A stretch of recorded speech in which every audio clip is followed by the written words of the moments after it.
So my question is, what do you think about the debate in Europe right now regarding the multi-speed European project, which means that some countries are going forward, other countries are left behind?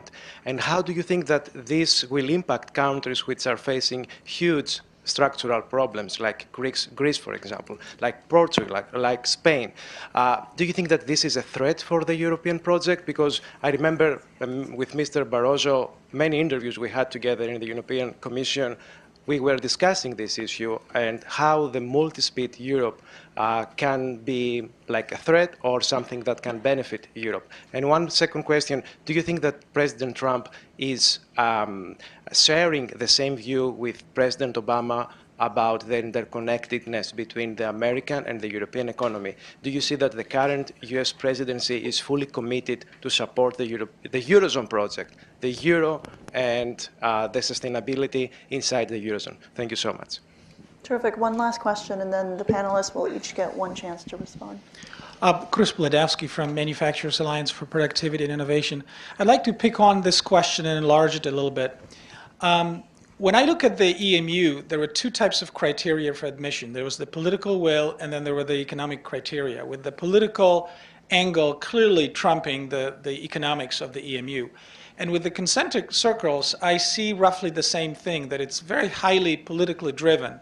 Is there economics behind the concentric circles? Is there a fiscal, monetary equation to it, criteria for admission, so that when there is a group of concentric circles, the group can rely on sound economics to carry forward the type of projects that we saw on the thing? Fiscal, monetary, energy, I think, capital markets were mentioned there. Thank you. Okay, terrific. Let's let each of the panelists, you can pick and choose if you have forgotten the questions, I've written them down. Let's start with you, Ray. I'll make a quick comment on the multi-speed Europe. This is not a Moody's view. This is a personal view. I think there are clearly some benefits from a multi-speed approach, but the thing that I really worry about, just looking from a distance, and I'm not the expert that some of my colleagues up here are, is complexity. It is the process by which the European Union is moving forward is already phenomenally complex. Okay. And introducing a multi-speed component, what I would worry about looking at it, again, from a distance and from a business perspective, is complexity. Mm-hmm. Okay. I'd like to elaborate on that as well, because I think this is the news of the week, that there was a very strong determination by the four largest members of the Eurozone after the Versailles dinner about practically proclaiming that multi-speed Europe is the way forward. And I think it was long expected, and it was long worked on in the background.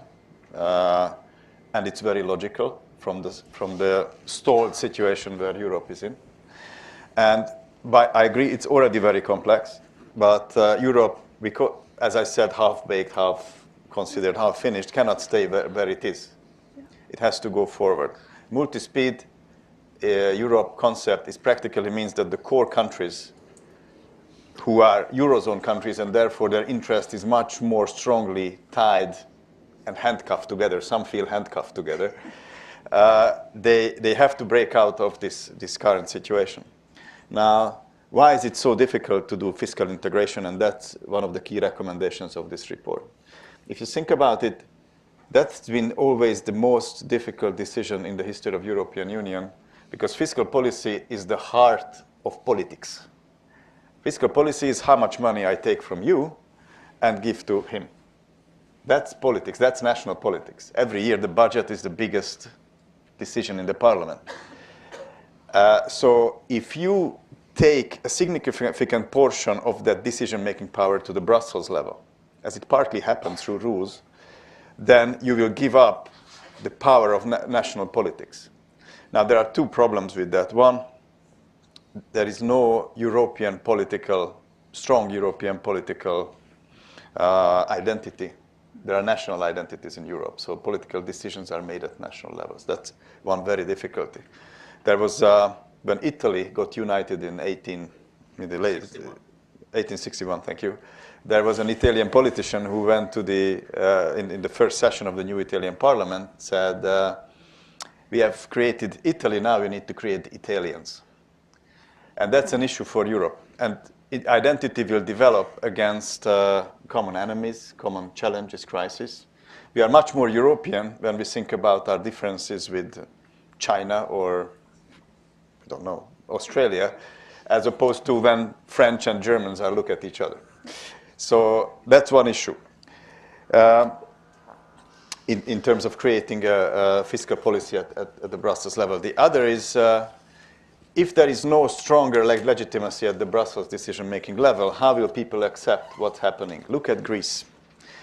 Greece has learned it in the hard way. They have elected 3 different governments in 18 months, and each had to conclude the same economic policy.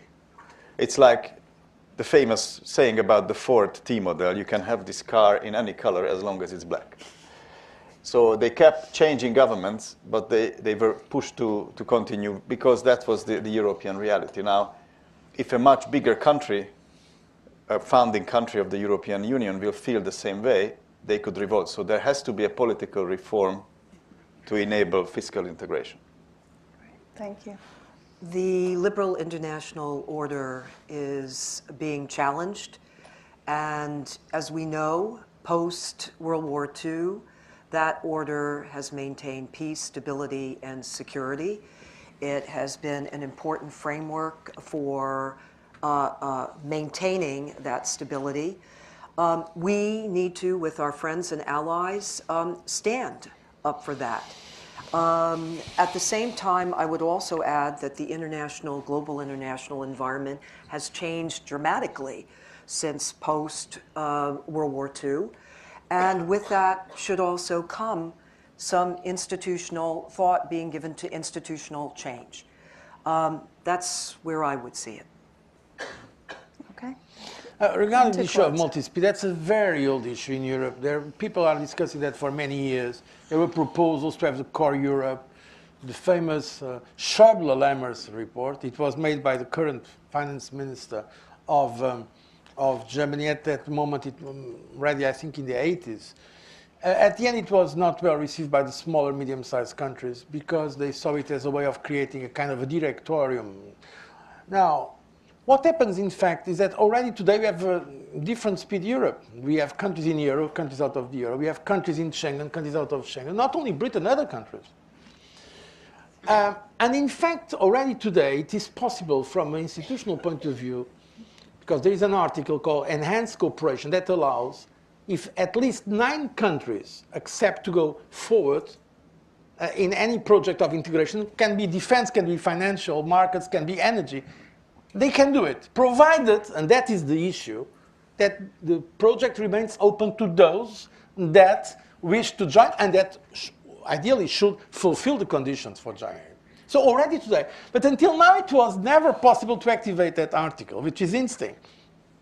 So at the end it's a matter of political will.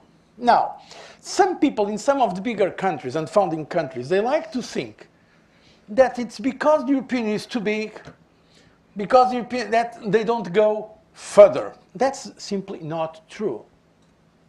The reality is that until now, the process for more integration were not stopped by the new member states, but by France and the Netherlands. The Constitutional Treaty, remember, it was not the new member states that objected. It was founding members. So that's why we have to be extremely careful to avoid a kind of stratification of Europe.